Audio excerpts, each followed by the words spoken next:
Opening pa lang ng Metro Manila Film Festival, mukhang hit na sa mga manonood ang My Bebe Love na pinagbibidahan ni na Bossing Vic Soto, Ay de las Alas at ang tambalang Aldab. Mula sa Quezon City, nakatutok live si Aubrey Carampel. Aubrey?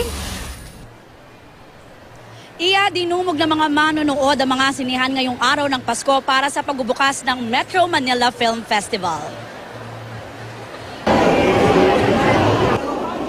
Dito sa SM North EDSA, manasawa na ang pila ng mga tao sa bilihan ng tiket.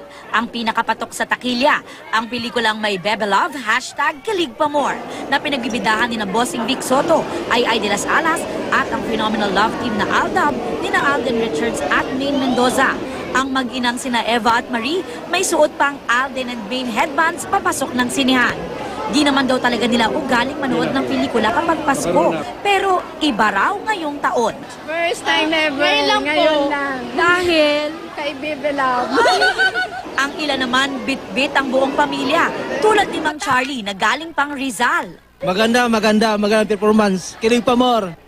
Napaulat naman sa social media ngayong araw na may ilang malls ang hindi ipinapalabas ang My Bebe Love #KiligPaMore, tulad ng Alabang Town Center. Sa isang pahayag ipiniliwanag nito na ang mga MMFF entries ay randomly assigned na mga opisyal ng MMFF. Tiyak daw na ipapalabas din nila ang pelikula sa mga susunod na araw. Bata, matanda, babae, lalaki, magbabarkada, magkakaanak at kahit na mga magjowa, sumugod sa opening day ng My Bebe Love.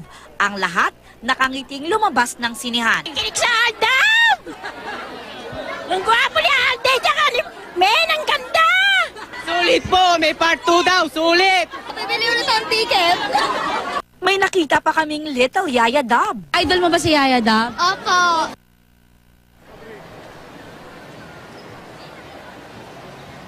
Nakausap natin yung pamunuan ng mall kanina at ayon nga sa kanila, nagdagdag pa sila ng 2 sinihan. So bali, 3 ang sinihan na nagpapalabas ng My Bebe Love para daw ma-accommodate ang mga Aldab Nation at Icing Republic na nais manood ng pelikula.